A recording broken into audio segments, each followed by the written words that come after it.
अंधेरी अमावस्या की रात थी। आसमान में चांद नहीं था, सिर्फ काले बादल थे। गांव के बाहर एक पुरानी हवेली खड़ी थी, जिसे लोग काली हवेली कहते थे।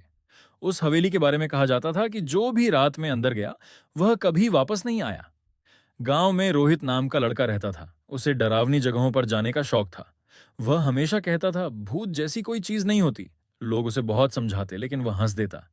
एक दिन उसने पूरे गांव के सामने कहा, आज रात मैं काली हवेली में जाऊंगा और सुबह तक वहीं रहूंगा। के बाहर एक पुरानी हवेली सब लोग डर गए, जिसे लोग बूढ़े बाबा ने कहा, बेटा वहां हवेली के बारे में कहा जाता था हवेली में जो भी रात में अंदर इंसान नहीं है, वह कभी वापस नहीं आया। रोहित नहीं माना। गांव में रोहित नाम का लड़का रहता था। वह टॉर्च कैमरा पर जाने का मोबाइल लेकर हवेली की तरफ कहता था, भूत जैसी कोई चीज नहीं होती थी कि शरीर बहुत समझाते, लेकिन वह हंस देता। रास्ते में कुत्ते रो रहे थे। उसने पूरे गांव के सामने डालियां अपने आप, आज रात में काली हवेली में जाऊंगा। जैसे ही रोहित सुबह तक वहीं गेट तक पहुंचा, लोहे का बड़ा दरवाजा अपने बाबा ने कहा, चर्र बेटा वहां मत जाना, करके खुल गया। हवेली में जो रहता है वह इंसान नहीं, फिर अंदर चला गया। लेकिन रोहित अंदर हर तरफ धूल थी। रात के ठीक दीवारों पर अजीब निशान बने थे। ऐसा लग रहा था जैसे किसी ने नाखूनों से खरोंचा हो।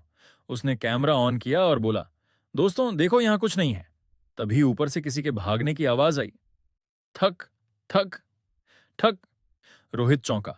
उसने टॉर्च ऊपर मारी, लेकिन कोई नहीं था। वह सीढ़ियां चढ़कर ऊपर गया। ऊपर लंबा गलियारा था।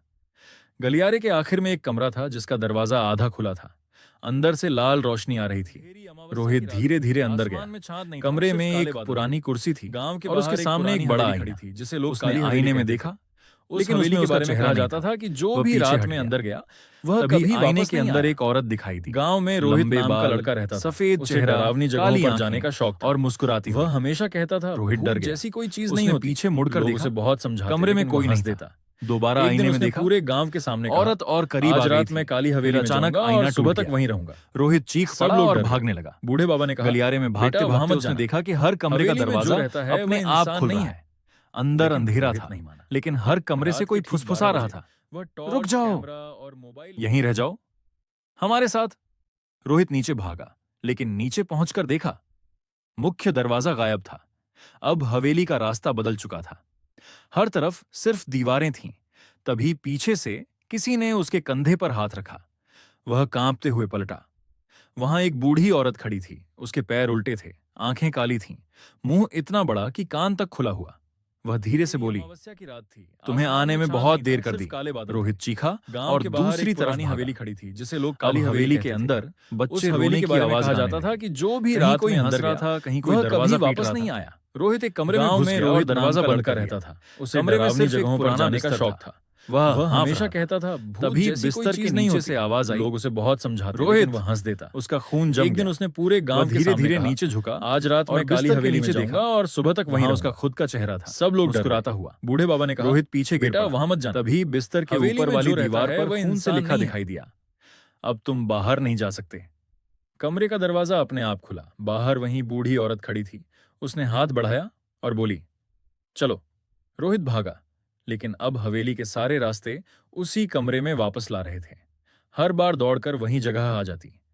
हर बार वह औरत थोड़ा और करीब आ जाती। अब उसकी सांस रुकने लगी। उसने मोबाइल निकाला, लेकिन स्क्रीन पर सिर्फ एक चीज दिख रही थी, पीछे देखो। आसमान में रोहित ने धीरे धीरे पीछे देखा। गांव के बाहर दर्जनों चेहरे खड़े थे, जिसे लोग काली हवेली कहते थे। बिना हवेली के बारे में कहा जाता था कि जो भी रात में अंदर गया, वह कभी वापस नहीं आया। उसकी तरफ बढ़ने लगे। गांव में रोहित जोर से लड़का रहता था। उसे डरावनी जगहों पर जाने का शौक। सुबह गांव वाले हवेली के बाहर कहता था, भूत जैसी कोई चीज नहीं होती। लोग उसे बहुत समझाते, लेकिन वह हंस देता। उन्हें रोहित एक दिन उसने पूरे गांव के सामने कहा, टूटे हुए आज रात में काली हवेली में जाऊंगा और सुबह तक वहीं रहूंगा। उस दिन के बाद गांव में कोई बूढ़े बाबा ने कहा, उस रास्ते से वहां मत जाना। लेकिन कहते हैं, हवेली में जो रहता है, अगर अमावस्या की रात कोई हवेली के पास जाए तो अंदर से मोबाइल की फ्लैश जलती दिखती है और कोई आवाज आती है, मदद करो।